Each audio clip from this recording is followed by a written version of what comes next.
Stampers, this is Carrie Vacanti with Stampiphany, a great Stampin' idea. Today we're going to be making a birdcage card with our circle framelits. I've got the scallop circle, the very large one on the outside, and now I'm just stacking my framelits onto my magnetic platform that also has a cutting plate on there as well.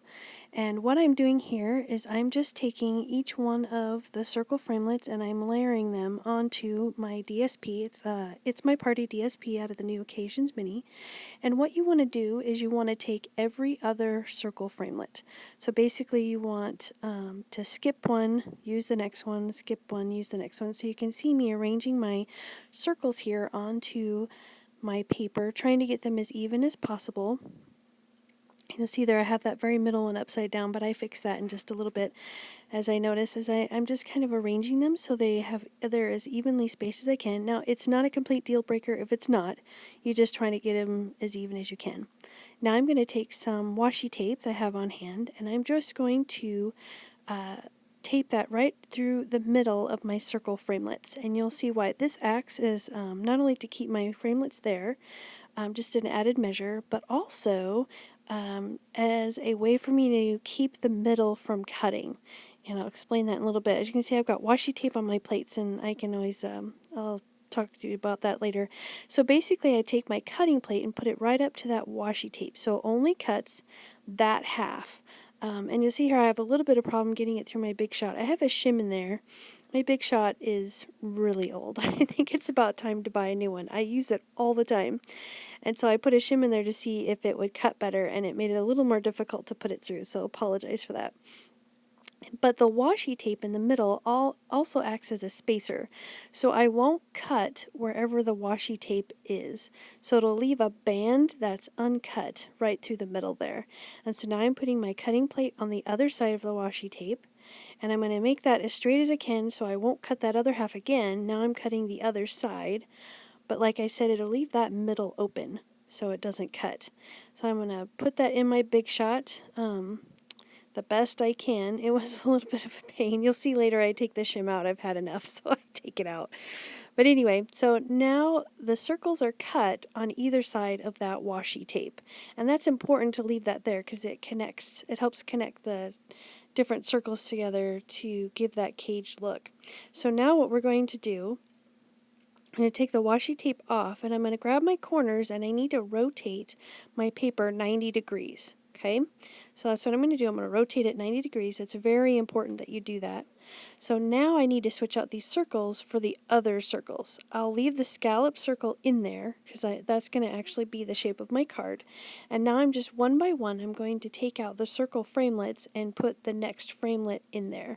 So you can see just taking out the one that's been cut. Now you can't see this on camera very well, but in real life you can see where the other circles cut. So use that as your guide to try to go in the middle of where your cuts are so far.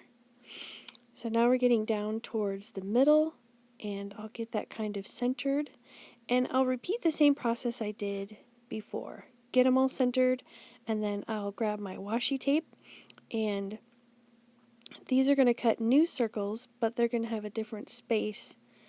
The spacer, or the gap that's not cut, will be a 90-degree angle from the last gap that we just made. And the same way, we'll put our washi tape across the middle. I put my fingers in there just to kind of make sure it sticks a little bit to that DSP and not just to the circle framelits. So now we're going to grab my cutting pad, and the washi tape marks are for me to know how to rotate my plates. So you should always be rotating your plates when you cut. And so the washi tape helps by putting it in the corner. I can always make sure that my washi tape mark is rotating, and then I know my plates are rotating and I wear them evenly. And that's important to do that too, so you don't damage your framelits. So now I'm running this through again. Once again, I put the plate just up to the washi tape, and I decided to roll it through a couple times since I took that shim out just to make sure that it was going to cut. Like I said, my poor Big Shot, it's just worn out, so I probably need to buy a new one. So now I'm going to put the plate on the other side of the washi tape and cut that. So now I've cut the top and the bottom, leaving a gap. And that's important because that's where all of your rings, so to speak, stay connected.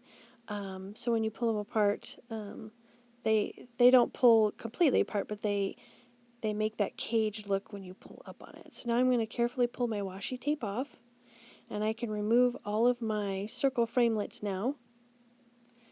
And if you don't have a big shot, and you don't have the circle framelits, you can use any shape. I'll go over that later. But down in the description box, I'll give you a link to how you can download a cutting file so you could use it with your e-cutter if you have an electronic cutter. Because I did make one just in case if somebody needed one because they didn't have a big shot. So I carefully made sure each one of the little things was pulled apart so you can see how it stretches here and how it's connected in those little spots down the sides. And so now it's ready to put with my card. And so with the card, as you pull it up, you'll see that that's how it looks, but I punched holes in the top, kind of hung a tag. This is how you assemble the birdcage card together. So you have a base piece that's cut with the same scallop circle, and that's at a tip-top taupe. And you put your birdcage piece down that we just cut, and then you put a ring down, and that's also cut with a scallop, and then the next circle in. So, and that just kind of makes a nice little border around, and so you can't really see the DSP on the inside there, but it just holds everything together, kind of sandwiched together. And that's how you make a birdcage card. It was actually pretty easy. Now you can do this with other shapes. You can see here squares, or this other circle framelits that we had, this flower, or even ovals. I've seen it with ovals before, or stars, and even hearts. The key being that when you do this, that you just skip every other one. Now this type of framelit, there isn't as many framelits, so your bands are going to be a little bit thicker, but that's okay. I would just play around with it and see what you come up with. It's kind of fun to do that sort of thing. So I hope you enjoyed this tutorial, and why not give it a try? Have a great day, and thanks for watching.